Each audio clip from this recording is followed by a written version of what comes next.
Imagine it's January in the year 1308. Not in a castle, not in a cathedral, but in a one-room wattle and daub hut shared by 6 people and a pig. Outside, the air isn't just cold, it's malevolent. The ground is iron-hard. The River Thames has frozen solid so deep that you can walk from London to Southwark, and people do, building tents and taverns on the ice. The Middle Ages weren't just a time of knights and plagues. They were lived at the mercy of a climate that hated you. Today we turn up the thermostat, we drive to the grocery store, we complain about a dusting of snow. But between 500 and 1500 AD, winter wasn't a season, it was a siege, and millions didn't survive. In the next hour, you will learn why fire was a liar, why snow was a coffin, and how the deep cold reshaped the human soul forever. Let's start with the most terrifying fact. Your home was trying to kill you. In 90% of medieval Europe, your house had no chimney. No, really. The word chimney didn't enter Common English until the 13th century, and even then, only the rich had them. The average peasant lived in a smoke-filled longhouse. You'd build a fire on a stone slab in the middle of the dirt floor. The smoke would rise, hit the thatch, and then roll back down. It sat in a choking cloud at shoulder height. You spent the winter coughing up black phlegm, your eyes perpetually weeping. The upside? Smoke preserved the thatch and kept insects away. The downside? Carbon monoxide poisoning was just called Tuesday. But worse than the smoke was the cold draft. Walls were made of wattle, woven sticks, and daub, mud, dung, and straw. One good rain and the daub washed away. One hard freeze, the kind that split oak, and the cracks opened wide enough for a hare to jump through. In the year of our Lord, 1125, I awoke to find my breath frozen upon my beard. My inkwell was a solid diamond. I could not write the Lord's name for 3 days, for my fingers were claws. And the cold didn't just hurt, it unmade. When the temperature dropped below freezing for weeks, the ground inside the house would heave. Jars of pickled vegetables would explode. The family's one wooden bowl would split in two.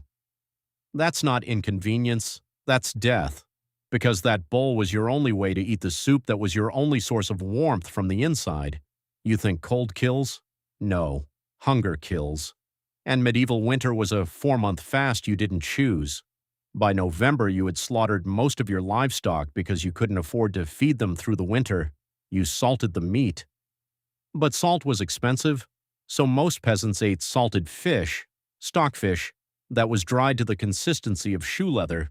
You had to soak it for 2 days, then beat it with a hammer, then boil it for 6 hours. Even then, it tasted like a wet boot. Your grain, rye or barley, was stored in a granary on stilts, hoping to keep out rats. But in a wet autumn, the grain sprouted ergot, a purple fungus that is, without exaggeration, natural LSD. Ergotism caused convulsions, hallucinations, and gangrene. They called it St. Anthony's fire. Your fingers would turn black and fall off while you were seeing serpents in the hearth. Case study: the Great Famine of 1315 to 1317. From 1315 to 1317, 2 years before the video ends, it rained. Not snow, rain. It froze, thawed, froze again. Crops rotted in the ground. Grain prices rose 800%. People ate tree bark, shoe leather, and, documented in Irish annals, the bodies of executed criminals pulled from the gallows because the flesh was still warm. Remember, there was no food delivery, no truck, no supermarket. If your village's grain ran out on February 14th, you had 6 weeks until spring. Most people didn't make it. They died in their sleep, not from cold, but from hypoglycemia. Their hearts simply stopped. Here's the part medieval bestiaries loved. In summer, wolves stay in the deep forest. In winter, they come to you. When snow covers every rabbit and deer in a foot of white silence, wolves get hungry.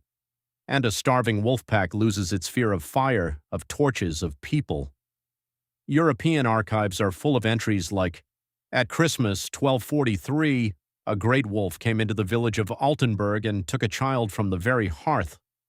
But wolves weren't the worst. The worst was other people. Winter made roads unnavigable. Rivers froze, so boats stopped. That meant no trade.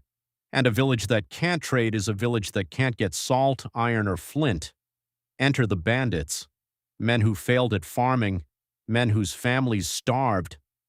They lived in the frozen margins, raiding isolated farmsteads for a single loaf of bread. You feared your neighbor in February, because when a man watches his children cry from hunger for 30 nights, his moral compass freezes too.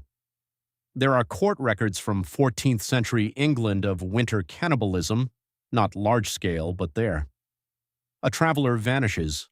A stew pot is found with suspicious bones. The judge sentences the man but notes, the weather being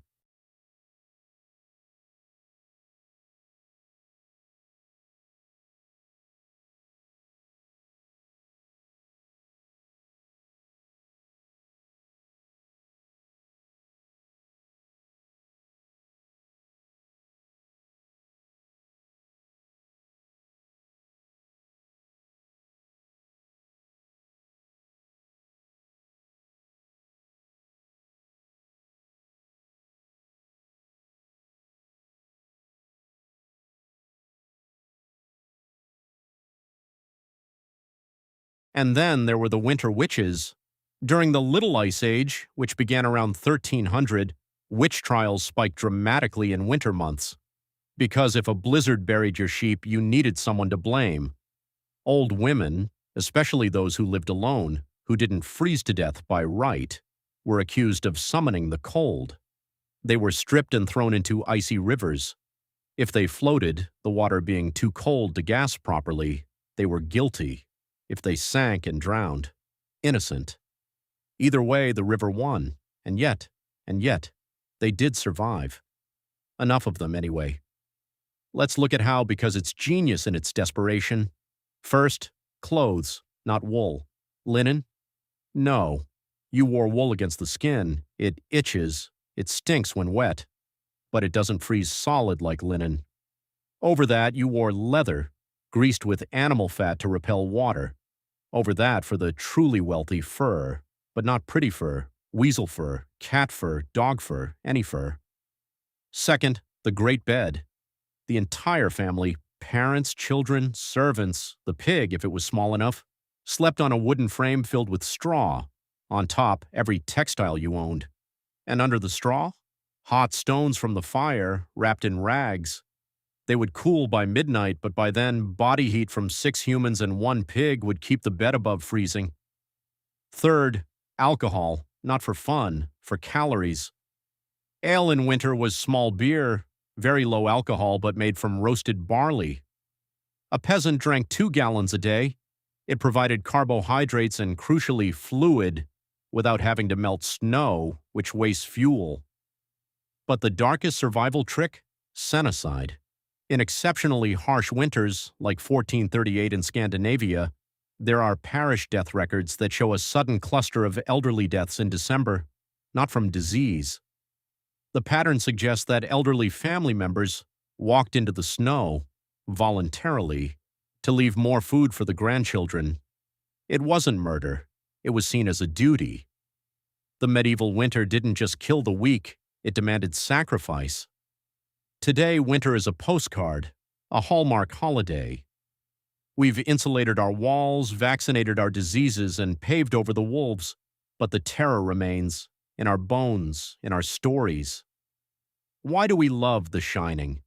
Why do we dread the phrase snowed in? Because we remember. A cultural memory, 1,500 years old, that winter is not beautiful. Winter is a test. And for our ancestors, most of them failed. So the next time your furnace kicks on with a quiet click, or you open your refrigerator and see cheese and eggs and milk, pause. Thank the dead. Thank the peasants who froze in their sleep. Thank the grandmother who walked into the blizzard so you could exist. And if you hear scratching at your window tonight, a sound like claws on ice, lock the door. Make the fire burn high, and pray the old rules don't come back.